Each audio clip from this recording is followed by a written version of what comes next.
શ્રીમદ ભગવદ ગીતા એટલે 5000 વર્ષો પહેલા કુરુક્ષેત્રના મેદાનમાં ભગવાન શ્રી કૃષ્ણના મુખ કમળમાંથી નીકળેલા અર્જુનને ઉપદેશ રૂપી વાણી એટલે શ્રીમદ ભગવદ ગીતા.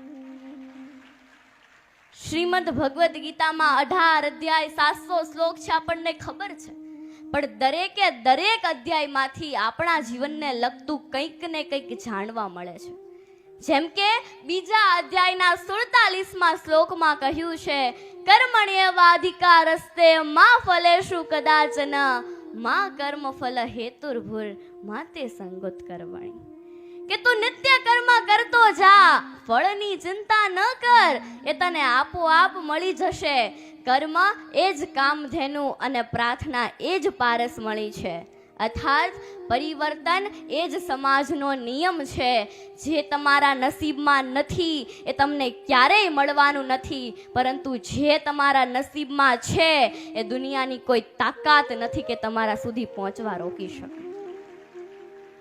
શ્રીમદ ભગવદ